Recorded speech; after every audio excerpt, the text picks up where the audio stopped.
दोस्तों नमस्कार। मैं आपसे हमेशा कहता हूं कि आरएस मुख्य परीक्षा की जो तैयारी है आप खेल खेल में करो, चिंता बिल्कुल मत करो। चीज़ को ध्यान से, जो टॉपिक है उसको ध्यान से समझो ताकि बार बार पढ़ने की नौबत ना है। आज एक छोटा सा टॉपिक ले रहे हैं, लोक प्रशासन के अंदर अभिप्रेरणा। अभिप्रेरणा क्या होती है? अभिप्रेरणा हम कहते हैं ना, वो आदमी मोटिवेट नहीं है, तो आप ये याद रखो, अभिप्रेरणा वह मनोवैज्ञानिक उत्तेजना है, सेंसेशन है, साइकोलॉजिकल सेंसेशन है, जो आदमी को, किसी संगठन में काम करने वाले व्यक्ति को उसका 100% यानी कि अधिकतम देने के लिए प्रेरित करता है, या वह तत्व है जिसके कारण अपना 100% दे पाता है। तो आज हम बात करेंगे जो अभिप्रेरण की जो थ्योरी है, थ्योरी ऑफ मोटिवेशन है, उसमें एक नाम आता सबसे पहले मैस्लो। तो मैस्लो ने जो बातें कही, देखो दो ही बातें कही, बाकी सब बकवास है। उन्होंने कहा कि आवश्यकता, मनुष्य है ना, वो आवश्यकताओं का एक क्रम होता है। तो देखो दैनिक जिंदगी में हम सब ले लो, हम बेरोजगार है, सबसे कहते हैं हे भगवान नौकरी लग जाए, नौकरी लग जाए, ठीक। फिर कहते हैं सर नहीं नहीं साहब पोस्टिंग बीकानेर हो जाए, बीकानेर हो जाए। फिर आप टीचर हो गए, नहीं नहीं नहीं बीकानेर तो नहीं, बस कोलायत ब्लॉक के अंदर हो जाए। फिर कहो नहीं नहीं नहीं नहीं नथो सरबास के अंदर मिल जाए।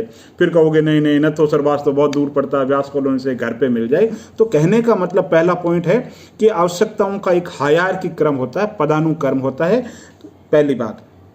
दूसरी बात, जो आवश्यकता पूरी हो गई है, जो नीड पूरी हो गई है, जो फुलफिल हो गई है, वो मोटिवेट नहीं करती। बस दो ही बात जो मैस्लो है वो ये कहता है। तो वो आवश्यकताओं का 5 क्रम, हायरार्की, पद सोपान का जो क्रम बताता है।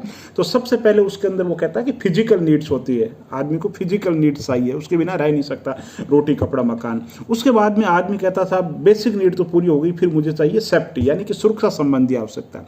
फिर वो कहता है सुरक्षा संबंधी आवश्यकता हो गई, फिर वो चाहता है अटैचमेंट, प्यार, लव, है ना, ये चीज़ें चाहता है। तीसरी आवश्यकता हो गई वो। और चौथी आवश्यकता होती है, वो कहते हैं मेरे को सेल्फ रेस्पेक्ट चाहिए, पहचान चाहिए, चौथा पॉइंट। और पांचवा जो है वो सेल्फ एक्चुअलाइजेशन, यानी कि सब चीज़ों से जब ऊपर उठ जाता है तो आदमी चाहता है सेल्फ एक्चुअलाइजेशन। तो पहले तो आप समझ गए शारीरिक आवश्यकता, रोटी कपड़ा मकान। फिर सुरक्षा संबंधी आवश्यकता, जिस घर के अंदर मैं रह रहा हूँ उस घर के अंदर आकर के मुझे कोई परेशान नहीं करे, सुरक्षा संबंधी आवश्यकता हो गई। फिर तीसरा, मुझे अपनों का प्यार मिले। चौथा, मुझे आत्मसम्मान, अंदर से संतुष्टि हो, लोग मुझे पहचान, जिसे कहते हैं रिकग्नाइजेशन, यानी पहचान मिले। और पांचवा जो शब्द है वो है आत्म साक्षात्कार। वो शब्द आपने आध्यात्मिक दृष्टि में भी पढ़ा होगा। और मैं समझा दूं, कुर्ट लेविन नाम के विचारक हुए थे जिन्होंने इस शब्द का प्रयोग किया था। आप यूँ समझ लीजिए जैसे कि अमिताभ बच्चन है, फिल्म इंडस्ट्री के आज वो बादशाह है, शहंशाह है। अब वो फिल्म इंडस्ट्री उन चीज़ों को उनको मोटिवेट नहीं करती, फिल्म इंडस्ट्री उनको मोटिवेट नहीं करती। उनको मोटिवेट क्या करेगी? उनको मोटिवेट करेगा क्रिकेट, उनको मोटिवेट करेगा और कोई टॉपिक, और कोई एरिया जहाँ पे वो जाना चाहते हैं, क्योंकि अपना एक जैसा काम करके वहाँ पे वो टॉप पहुँच चुके हैं, वहाँ पे वो टॉप पहुँच चुके हैं। तो उनको और चाहिए, ठीक, और क्या चाहिए? Something different. यानी जिस फील्ड के अंदर है उस फील्ड में वो टॉप पे पहुंच चुके हैं। तो साहित्यकार क्या करेगा? समाज सेवा करेगा। समाज सेवक है वो लेखन का कार्य करेगा। जो लेखक है वो फिल्मों में जाना पसंद करेगा। जो फिल्म एज ए अभिनेता काम कर चुके हैं वो निर्देशक बनना काम कर, मतलब जो भी आप समझ लीजिए अदर क्षेत्र के अंदर जो काम करना चाहते हैं, ये हो गई। तो बातों को सारांश क्या निकला? मैस्लो ने क्या बात कही? उसने कहा कि आवश्यकताओं का एक हायरार्की, पदानुक्रम होता है, पहली बात। दूसरी बात उसने कहा कि जो आवश्यकता है ना, जो पूरी हो गई वो मोटिवेट नहीं करती। एक शायर है वो कहता है ना कि जिंदगी उधार का थैला है, मिल जाए तो मिट्टी है और खो जाए तो सोना है।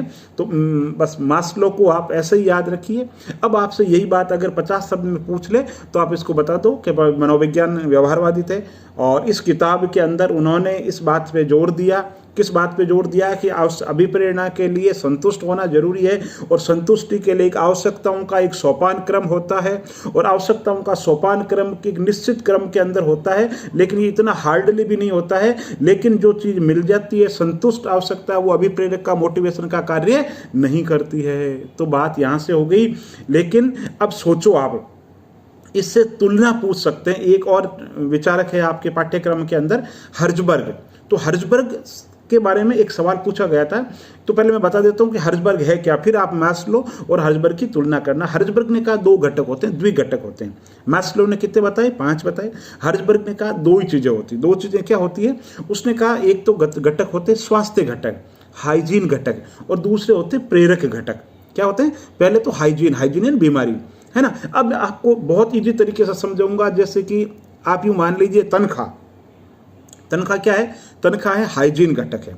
हाइजीन घटक यानी कि स्वास्थ्य घटक। स्वास्थ्य घटक यानी कि जो मिल जाए वो मोटिवेशन नहीं है, वो अभिप्रेरक का काम नहीं करते, लेकिन नहीं मिले तो बहुत ज़्यादा असंतुष्टि का कारक होते हैं। जैसे कि मेरी तनख्वाह है, आपकी तनख्वाह है, आप जॉब में हैं और या प्राइवेट जॉब में भी है, कहीं है, ठीक है। तो आपकी अगर तनख्वाह मिल जाए तो क्या है, ठीक है, मैंने काम किया, मिलनी है, मेरा अधिकार है, और नहीं मिले तो अंदर अंदर बहुत ज़्यादा असंतुष्टि का कारण है। तो हर्जबर्ग ने कहा दो ही तत्व होते हैं। एक तो तत्व कौन से हो गए? हाइजीन घटक, स्वास्थ्य घटक, जिनकी उपस्थिति मोटिवेट नहीं करती, अभिप्रेरक का काम नहीं करती, लेकिन उनकी अनुपस्थिति जो है वो असंतोष का कार्य करती है। और दूसरा जो प्रेरक कार्य है, दूसरे जो प्रेरक घटक है, ये जो घटक है ये अलग तरीके के घटक है, जिनके ना होने से भी कोई विशेष फर्क नहीं पड़ता। तो हर्जबर्ग पे मैं अलग से पढ़ूंगा, आपको मोटा मोटी आप समझ गए। तो अब हर्जबर्ग ने कहा कि जो स्वास्थ्य घटक है ना, हाइजीन घटक, उन्होंने पॉइंट बताए, जैसे कंपनी की नीति है, वेतन है, प्रशासन है ना, ये जो टॉपिक है वो किस में आते हैं? हाइजीन घटक में आते हैं। और खुद कार्य की चुनौती, प्रशंसा, नेतृत्व, लीडरशिप, ये चीज़ें किस में आती है? ये अभिप्रेरक के अंदर आती है। अब आप वापस बताओ कि हर्जबर्ग के अंदर और मैस्लो के अंदर क्या संबंध है? ये सवाल पूछा गया था दोस्तों एक बार आरएस के अंदर, और सिर्फ इतनी सी बात है कि हर्जबर्ग की जो 3 आवश्यकताएं हैं शुरुआत में, शारीरिक आवश्यकता, सुरक्षा आवश्यकता, जो शुरुआत की जो 3 आवश्यकता है ना, वो तो है हाइजीन घटक, और बाद की जो 2 आवश्यकता है वो है प्रेरक घटक। बस यही अंतर है और यही आपस में इंटरलिंक है। तो इस तरीके से दोस्तों अब आप समझ गए, बार बार पढ़ने की जरूरत नहीं है। मास्लो पढ़ लिया आपने, जो आवश्यकताओं का एक सोपान क्रम होता है, 5 आवश्यकताएं होती है, जो मिल जाए वो मोटिवेट नहीं करती है। हर्जबर्ग ने कहा 5 की जगह 2 ही तत्व होते हैं। पहले हाइजीन घटक होते हैं, मिल जाए मोटिवेट नहीं करते, लेकिन नहीं मिले तो असंतुष्टि का कारण बनती है उसके। और प्रेरक जो घटक है, वो प्रेरक घटक ये कार्य की अंतर्वस्तु से संबंधित होते हैं, लीडरशिप, नेतृत्व, चुनौती, वो सारी जो चीज़ें हैं, ठीक। तो हर्जबर्ग पे और कभी एक्स्ट्रा पढ़ूंगा आपको, तो मोटा मोटी आप इस तरीके से पढ़ते रहिए। तो अभिप्रेरण की 2 विचारधाराएं जो 5-5 अंकों में पूछी जा सकती है, 50-50 शब्दों में 5-5 अंकों में पूछी जा सकती है, और अभिप्रेरण की बड़ी विचारधाराओं में भी बड़ा सवाल पूछा जा सकता है, तब भी आपको ये लिखना पड़ सकता है। लेकिन 5 अंक का सवाल आपने तैयार कर लिया। बहुत बहुत धन्यवाद।